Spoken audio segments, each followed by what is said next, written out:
bienvenida a la doctora Caroline Ávila, la experta en Cuenca en comunicación política. Bienvenida, Caroline. El debate tras los debates que se dieron el domingo está también sobre la mesa de discusión con respecto a evaluaciones de todo tipo que se hacen en cuanto a un instrumento más que permita de alguna manera lograr discernimiento por parte de los votantes. En una entrevista, no se diga en un debate, se buscan varias cosas, entre ellos que el público conozca la personalidad, el estilo de liderazgo del debatiente o del entrevistado, su habilidad para la interacción con seres humanos, su posicionamiento en materia de políticas públicas, pertinencia y solidez de su plan de trabajo y, sobre todo, convencer a los indecisos. Abona este debate que se hizo en Cuenca, abonan estos debates que se han hecho en 17 provincias del país a estos propósitos. Muchísimas gracias, querido Gustavo, por la invitación. Un saludo muy cordial a usted y, por supuesto, a la audiencia, Rosana. Bueno, pues su pregunta es pertinente. Creo que no alcanza, pero es un primer paso. No alcanza, pero es un primer paso que yo saludo con todo cariño, porque ya era hora que tengamos un instrumento que de alguna manera obligue a todas las candidaturas a presentarse y a exponer las propuestas, diremos, como usted muy bien ha resumido al momento de hacer la pregunta. ¿Por qué no alcanza? En primer lugar, creo porque en el Ecuador no tenemos una cultura de debates. La gente no está del todo preparada, no se han hecho los deberes adecuadamente, se trata de capacitarse, hay que, si es que es el caso, contratar profesionales que apoyen en una preparación adecuada. El hecho que, por ejemplo, no hayan podido sostener en Guayaquil, en Quito, las respuestas en 45 segundos, y también le sucedió algo así aquí en el Azuay. Es importante que la gente pueda estar consciente de esa capacidad de síntesis y de hacerlo con solvencia. Más de un candidato terminó queriendo hacer el diagnóstico. En 45 segundos no hay tiempo para el diagnóstico. Es importante presentar datos. Los que hacen fact-checking de este tipo de procesos se quedaron con todas las libretas en blanco prácticamente, porque estuvimos llenos de frases de efecto amplias, pero muy pocos datos como para poder contrastar. Y esto también da cuenta de la falta, diremos, de contundencia en las respuestas de los candidatos, pero es porque la cultura de debates todavía en el Ecuador es incipiente, está recién comenzando a raíz de este instrumento. Lo que creo es que, siendo este un primer paso, se van a animar primero los partidos y movimientos políticos a preparar mejor sus representantes, a tener equipos que coordinen mejor, estratégicamente hablando, la presentación en debates. Por el otro lado, también a la sociedad a insertarse en esa conversación, a estar atentos, a trabajar con una expectativa adecuada y poder hacer un mejor uso de este espacio de comunicación política que es fundamental en un proceso democrático como el que estamos viviendo. Caro, muy buenos días. Uno de las preguntas que la gente se hace inmediatamente pudimos ver, sobre todo a través de las redes sociales, comentarios entre la gente, es ¿quién ganó el debate?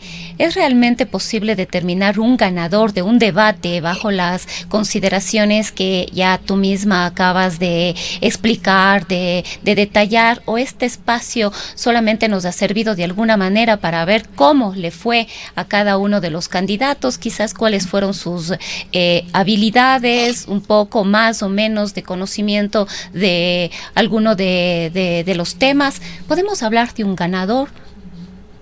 Creo que es complejo por el escenario que se presentó, el hecho de tener dos grupos, por ejemplo. No podríamos evaluar a un único caso porque son dos escenarios distintos, por decirlo de alguna manera, pero sí creo que se puede trabajar sobre proyecciones, al menos en los votos indecisos, en quién puede o no reafirmar su base o quién logra rasguñar un poco más en otros lados, ¿no? En este contexto me parece que por ejemplo, del primer grupo, hay una suerte de movimiento en la base ideológica de izquierda, en los principales exponentes en ese segmento justo coincidieron en el bloque, y si bien es cierto al inicio comenzaron atacando al ausente en ese bloque porque le correspondió el siguiente, que fue Marcelo Cabrera, después entre ellos comenzaron también una suerte de disputa porque son competencia directa el uno con el otro. Me estoy refiriendo aquí a Sebastián Ceballos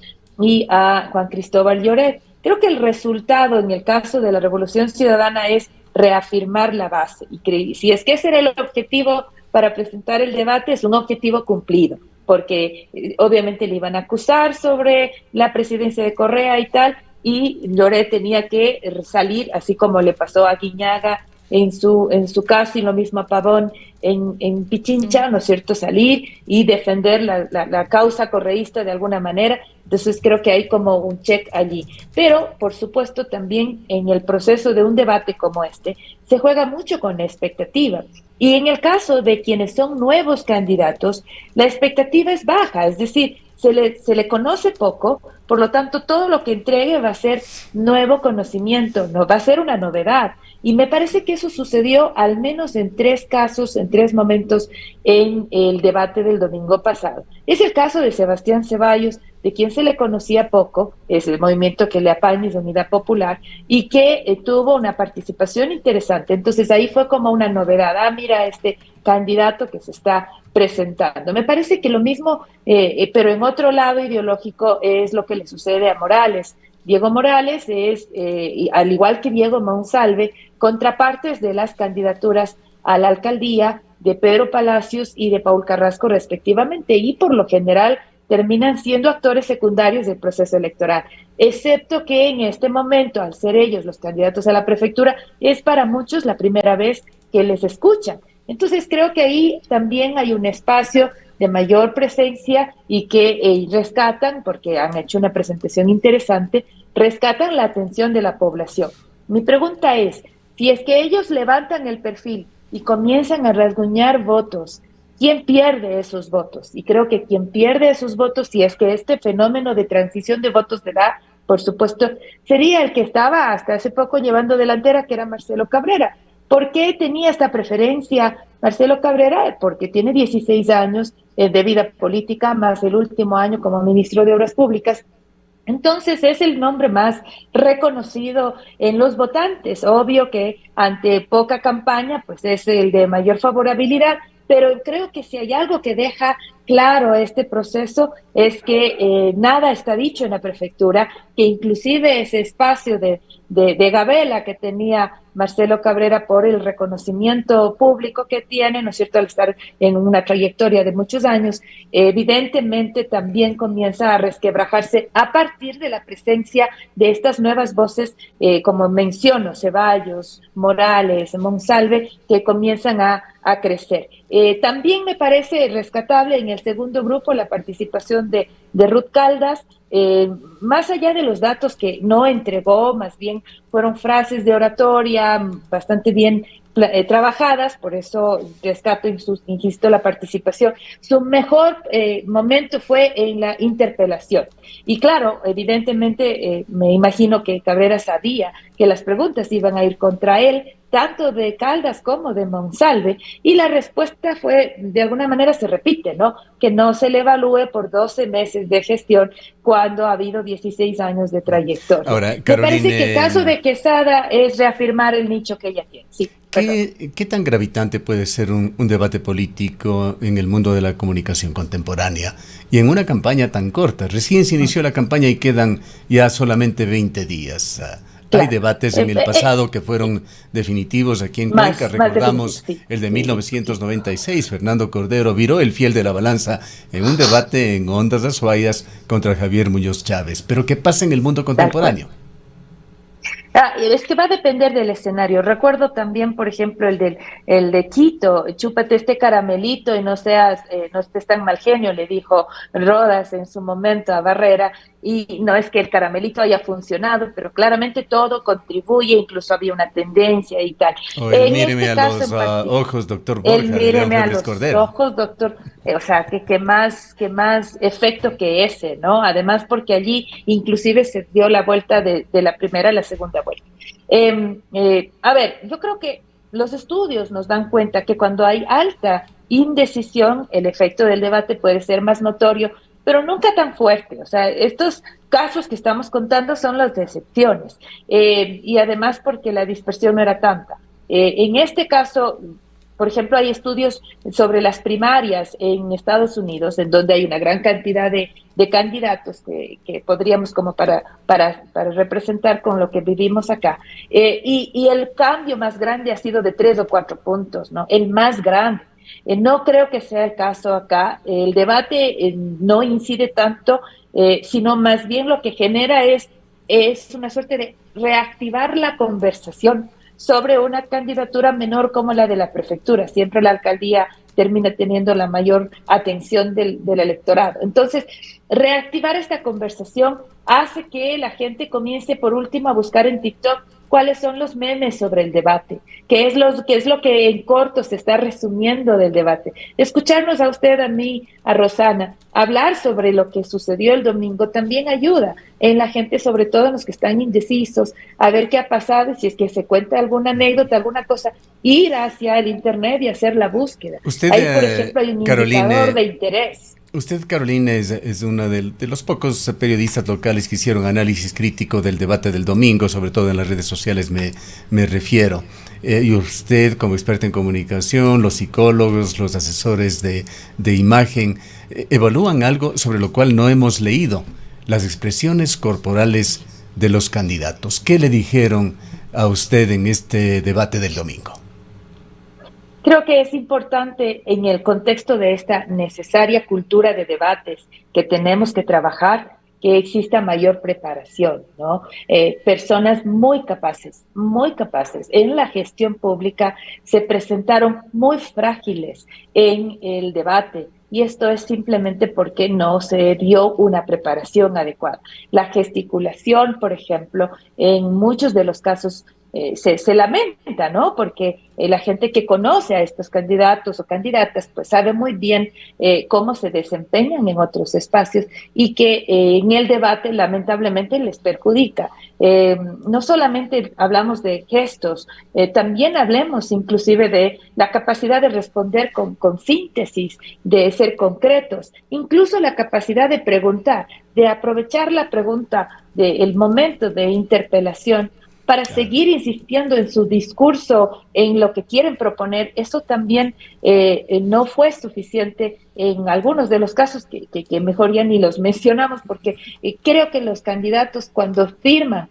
esta solicitud al Consejo Nacional Electoral, que sean considerados como tales para apelar al voto del público, tienen que ser sumamente respetuosos y sensibles de que hay que prepararse para cualquiera de los escenarios, y el debate era uno de los escenarios para los cuales yo creo que debieron haber llegado mejor. No podemos generalizar, Gustavo, sí hay, por supuesto, ejemplos en donde hay mayor presentación. ¿Hubo también silencios, desperdicio del escaso tiempo? El uso del tiempo más frecuente fue que no lograron entrar en el formato de 45 segundos. Ese más bien fue el problema. Fue mucho más fuerte ese problema en Guayaquil, en Quito, que en el caso de Cuenca, hay que decirlo, ¿no? El formato permitió que en el caso de Cuenca exista mayor preparación o seriedad. No sé qué sucedió, pero evidentemente la participación de las candidaturas aquí en el Azuay fue distinta. Pero, por ejemplo, en Guayaquil, en Quito, el tema del recurso del tiempo fue, yo creo que es negativo. Y lo otro también es un mal indicador, ¿no? Si te dicen tienes que hablar 45 segundos. Recuerde usted, querido Gustavo, que la primera pregunta era la pregunta que todo el mundo sabía. Esa fue entregada con anticipación. Y la pregunta de inicio era justamente para ponerle el foco central, darle el tema de mayor énfasis, lo dijo, cuál va a ser su prioridad o sus prioridades el momento de llegar, diremos, de ser elegido, ¿no es cierto?, llegar a la prefectura. Y vimos que lamentablemente, inclusive teniendo pregunta cantada, como se dice, no hubo una respuesta en todos los casos. No quiero generalizar, pero se presentaron respuestas débiles que inclusive no cumplieron el tiempo. ¿Qué expectativa le genera el debate del próximo domingo para alcaldes? Yo espero que tomen nota a los alcaldes de estos detalles que se dieron a nivel de prefecturas. Yo entiendo también que no se juega con el voto en equipo. Ya Cuenca hace tiempo que cruza el voto, pero es claro que si existe una suerte de participación en binomio, eh, lo que sucedió ahora en la prefectura pueda llegar a tener algún efecto en la alcaldía. Hay un mayor interés, creo que la gente que se perdió el debate del domingo pasado, probablemente del próximo domingo no se lo va a perder, va a buscar alguna forma de enterarse, ¿no es cierto?, de lo que está pasando, de manera que eso eleva la expectativa y seguro el próximo lunes estaremos comentando sobre el desarrollo de ese debate en particular. Ahora, yo sí quiero resaltar también que si bien es cierto, son los organizados por el Consejo Nacional Electoral, no tienen por qué ser las únicas espacios de exposición. Por ejemplo, la Universidad de Cuenca está organizando para esta semana una suerte de encuentro, de conversatorio a nivel de prefecturas y también la próxima semana de alcaldías. Entonces, no va a ser el único espacio como para poder desagregar las propuestas, que obviamente en 45 segundos es muy difícil hacerlo. De manera que yo creo que vale la pena que los candidatos en ese sentido se preparen mejor, hablando de las alcaldías, sean muy concretos, que les permitan tener la mejor conversación posible posterior al debate, que es importante eso en términos del recurso estratégico. En esos debates está la debilidad histórica que se ha dado, ese dicho, esa expresión, ese consejo de que quien está adelante no debate. Recordemos que en las últimas elecciones, quienes han estado adelante efectivamente, y esto casi en forma generalizada en Ecuador, se ha venido dando. Ojalá en los debates extra Consejo Nacional Electoral que se organicen estén todos. Sabemos que la universidad, por ejemplo, hasta el momento no ha confirmado a Marcelo Cabrera. Y eso es porque sabe que lamentablemente, si es que él sigue siendo atacado y no tiene una respuesta adecuada, se perjudica. Entonces, pero ¿qué es lo que le sucedió al mismo Marcelo Cabrera hace 4 años atrás? No se presentó y terminó perdiendo el espacio. Si es que se presentó, tenía una mala preparación, qué sé yo. Entonces, me parece que los mismos candidatos y los mismos asesores deberían reflexionar más sobre esta premisa que cada vez bajo la tecnología, el acceso a información, la capacidad de deliberación e inclusive la decisión más emocional que la gente acostumbra a tener, se castiga más la silla vacía. Y eso no creo que en este periodo va a ser excepción.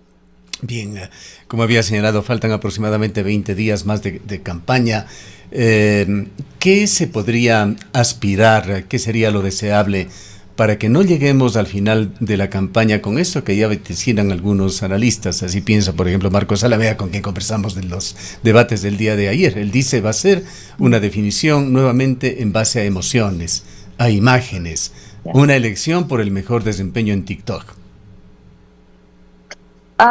Yo no quiero ser tan pesimista como Salamea. Luego, porque la población en TikTok mayoritariamente son los jovencitos, entonces la decisión de ellos va a ser más sobre la información que en TikTok se presente, pero para quienes usamos y accedemos a TikTok, sabemos que si bien es cierto, la mayoría de la información está en el formato de humor, de sátira que TikTok desarrolla, también existen formatos serios de crítica en la que los jóvenes pueden acceder. El problema no está en lo que los jóvenes acceden, el problema está en lo que los políticos les dan. Y lamentablemente ahí creo que hay un error de percepción de la herramienta, porque no se trata de bailar únicamente, sino de hacer propuesta. Entonces hay que trabajar en equilibrio en cuanto a sí mismo, como se trabaja en distintos canales, ir a una radio o hacer un video TikTok, hay que hacerlo, pero no necesariamente se me convierte en un candidato de show, sino es en una propuesta con un lenguaje que pueda llegar a ese público, sin duda, pero que al final del día entregue propuestas. Me parece que en eso hay que concentrarse, porque sí hay casos buenos, en el caso ahí mismo, que están haciendo buen uso del TikTok. Ahora, insisto, cuando hay un equilibrio en la conversación, las propuestas se presentan con los distintos canales, siendo propuestas interesantes. Yo creo que los debates ayudan a elevar el nivel de la conversación, ¿no? Por ejemplo, explorar cuál es la propuesta frente al kilómetro 49.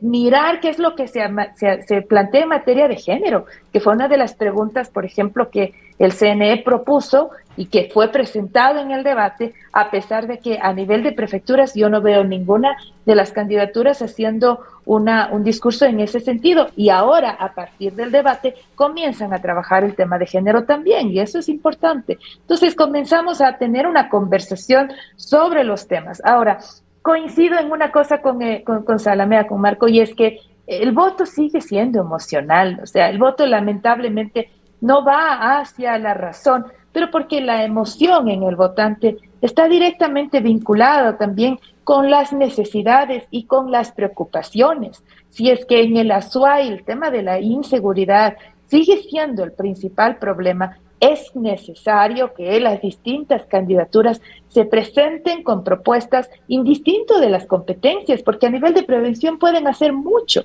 en materia de seguridad. En el tema de vialidad, si es que el tema de vialidad es una gran preocupación, sobre todo en el Azuay, no vamos pues como candidatura solamente a escuchar lo que van a hacer en las carreteras secundarias, que sí, es verdad, son de su competencia, pero ¿cuál va a ser la posición de la provincia para reclamar ese derecho negado y olvidado a la región en materia de vialidad? Entonces, eso, por ejemplo, son temas que están obligados a responder, y el debate permitió que al menos se pueda ver quién tiene una línea, ¿no? Una línea de 45 segundos para poder presentar y quién no. En esta parte final, Carolina, apelo a su sexto sentido, a ese olfato profesional desarrollado, a un análisis cuantitativo y cualitativo, más allá del debate exclusivamente.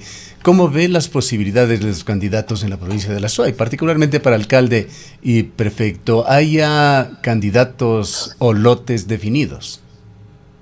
Creo que lo que el debate deja es que nada está dicho en la prefectura, porque si bien es cierto había un fuerte favoritismo, no puedo hablar de intención de voto inclusive todavía, porque era muy temprano, hacia el candidato que mayor trayectoria había tenido y reconocimiento, estamos hablando de Marcelo Cabrera. El resultado de este primer debate es la exposición de esos otros nombres que les había mencionado, nuevos, ¿no es cierto?, que se les conocía poco y que comienzan a tener mayor presencia, mayor expectativa. Me refiero en concreto a Sebastián Ceballos, me refiero a Diego Morales, me refiero a Diego Monsalve. En el caso de Ceballos está más en la piscina ideológica de izquierda, mientras que Monsalve y Morales probablemente no compiten con ese nicho, sino más bien con este centro y centro derecha. Si es que Morales y Monsalve comienzan a subir un poco en estas intenciones de voto, me parece que esos votos que ellos reciban van a transitar del grupo que estaba prefiriendo al conocido, que era Cabrera. Entonces, tal vez, producto de este debate y de la conversación post-debate, quien se vea un poco perjudicado porque no tiene a dónde crecer más, sea Marcelo Cabrera, bajo esta premisa de que otros más podrían crecer. En el otro cuadrante, que es el de la izquierda, creo que lo que hace el correísmo es reafirmar su base con la participación de Juan Cristóbal Lloret, pero entra como, digamos, este otro contendor, que es Sebastián Ceballos, y que comienza a ser parte de una conversación.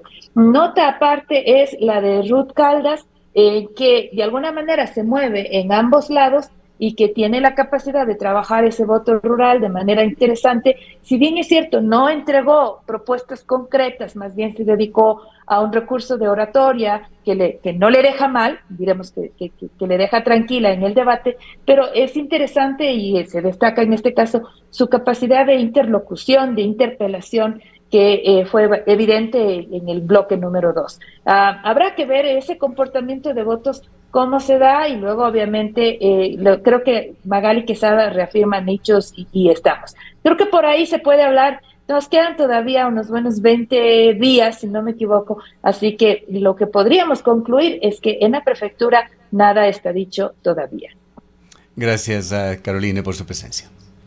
A usted, querido Gustavo. Un abrazo, Rosana. He escuchado a la doctora Caroline Ávila, catedrática universitaria, experta en comunicación política. Son las 8.